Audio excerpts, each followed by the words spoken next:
A wild Chris Phobia appeared. Yeah, my computer does this cool new thing where, like, when I turn it on to open, to run an update,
Last week at Dover, Bradley Hawley went pole to the win around the Monster Mile.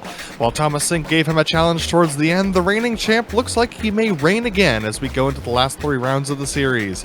With both championships possibly locked up, will we see another new winner this season, or will Hawley gobble up the rest of the races? We'll find out soon as we get ready to watch Round 8 of the Precision Racing League NASCAR Truck Series, sponsored by Diecast Kings, and you'll see it all live here on the Global Sim Racing Channel. Hi, I'm Adam Lindgren, and joining me in the booth today is Chris Phobie.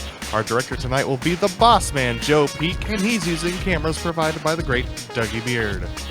Martinsville is the shortest paved oval on the NASCAR calendar, and to see why the paperclip has gotten a reputation for intensity and tough battles, let's send you down to our track guide.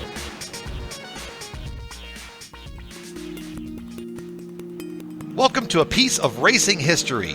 The Martinsville Speedway in South Central Virginia opened before NASCAR was even founded, and it is one of the sport's original tracks. Its paperclip-shaped half-mile has grown from a dusty pioneer to a beautiful racing facility. Going off of the paperclip nickname, Martinsville is 2 12-degree banked corners attached to 2 800-foot-long straights. Getting out of these corners is all about managing the rear tires sliding around. It often feels like you're coming out of a valley as you head on to the straights. Martinsville is very much a rhythm-based racetrack though, some even referring to it as a rocking chair. You get that sensation because you want to feel the front of the car slam down under braking and then lift back up under acceleration. Making things even more complicated is the fact that the track is only 55 feet wide. Down in the corners, you'll find that yellow curve. It's elevated off the track by several feet, and if you catch it with those left side tires, you're bound to grab a handful of steering wheel. All of the action isn't on the track, however. The pit road that starts in the entry to Turn 3 and exits out of Turn 2 is only 46 feet wide itself. making pit road under caution look like a circus. Martinsville is not a track that you can rest on your laurels at. Always on top of the wheel is the name of the game. The drivers that do that best find themselves with a grandfather clock trophy. The fans come from all over, the drivers come from all over, even internationally, to race at the hallowed grounds. So settle in, buckle up, it's bound to be a great race.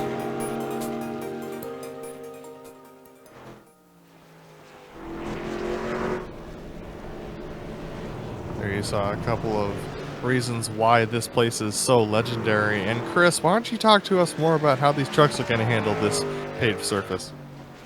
Yeah, definitely. The simplest way to put it is this track is really hard, which sounds like kind of plain speak there, but this track is a very tight half-mile track with one groove. So these drivers are going to be working really hard to get to the bottom of the track. They have to deal with the curbing on the inside of the track that can create all kinds of headaches. And you also have a bunch of other trucks out there to contend with as well. So look for this race to be very physical and a lot of aggression to be shown here around the Martinsville paperclip. It's definitely going to be a tough race for them today. But what's not tough is checking out our season sponsor for this series. That is going to be Diecast Kings. You can shop Diecast Kings, your home for the best selection of NHRA, NASCAR, and this season they're introducing IndyCar diecasts for the 2020 season.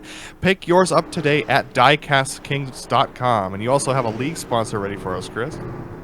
I sure do, and I'm always happy to read about the Butt Kicker.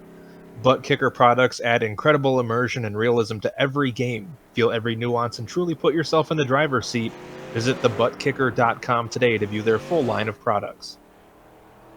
So as I talked about in our pre-race briefing, we have quite a big lead at the top of the driver's standings, which we're going to check out just now. Bradley Hawley leads it by 36 points over Thomas Sink, who challenged him to the win last week. Brendan Chatley is only 4 points behind Thomas Sink, so second and third could swap quite easily, and that is actually a tie for fourth position between Ken Huber and Paul Williams. Ken Huber making a late season charge to get up to the top of that field. And Chris, apparently it's a little bit the same in the team standings as well. Yeah, we are looking at kind of a similar situation in the team's championship with the Woodaback Car Ramrod squad with a pretty solid 42-point advantage over the Rescue Racing Puppers. But then it gets a little more interesting towards the middle of the top five with the Woodaback Back Row Racing, just a handful of markers behind. 24/7 Racing hanging in their 52 back. And then a little bit distant from the top is the Riding Shotgun Motorsports team, 120 markers out. I don't think that championship is mathematically impossible to win at this point, and what you're watching right now is them doing a little bit of a pit party just to practice their restarts. But for those of you who may be new to the PRL NASCAR Truck Series or newer to iRacing in general, let's give you a rundown of the race details. This is round 8 of 10 here in the PRL NASCAR Truck Series. They're racing the NASCAR Gander RV and Outdoors Series trucks. That's the Chevrolet Silverado and the Toyota Tundra. They're going to be doing 135 laps or 1 hour, whichever comes first around this place. And they have 24 incidents to worry about, which shouldn't be much of an issue around here for many of these drivers. They're going to be running a fixed setup, so this is the setup that you can race if you race the C-Class series in the fixed setup option.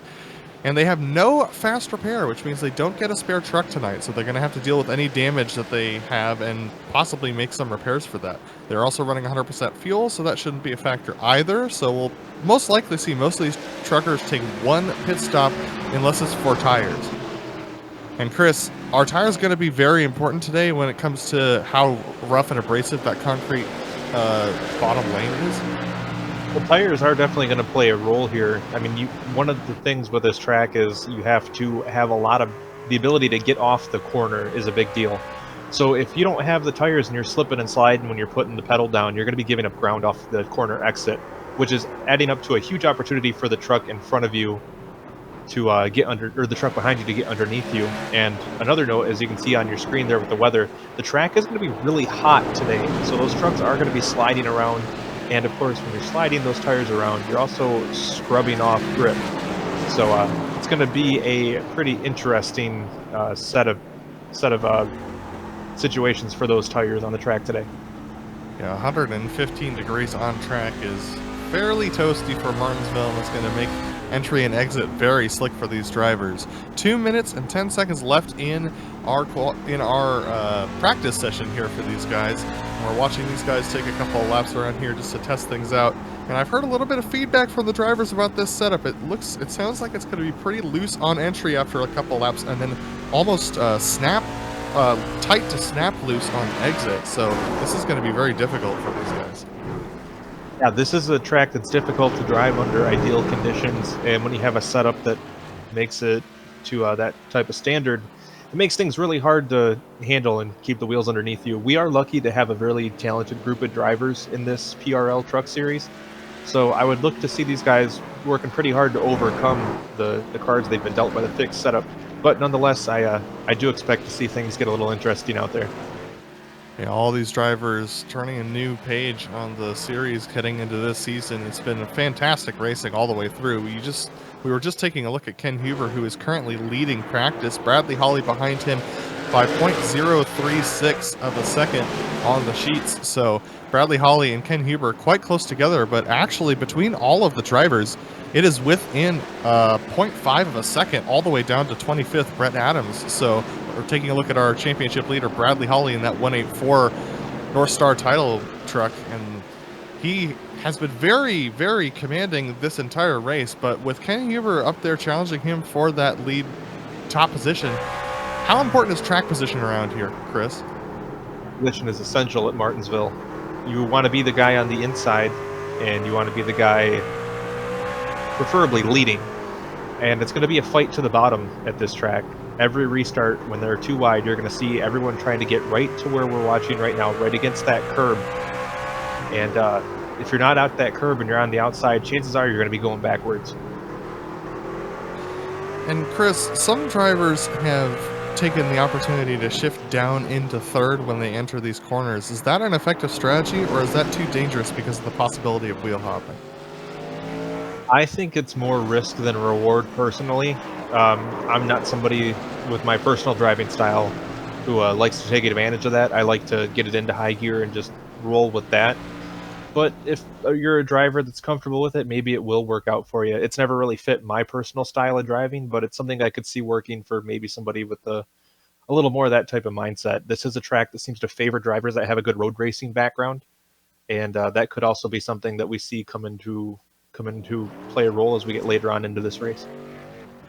So here we are jumping into qualifying now. Jared Mogard deciding not to jump out, actually, as the first truck. He's going to restart his truck and get headed out now onto the track. This is the 02 of Baron Hilton, one of our first trucks out there. And it looks like it's just those two, Mogard and Hilton, who are going to start off here.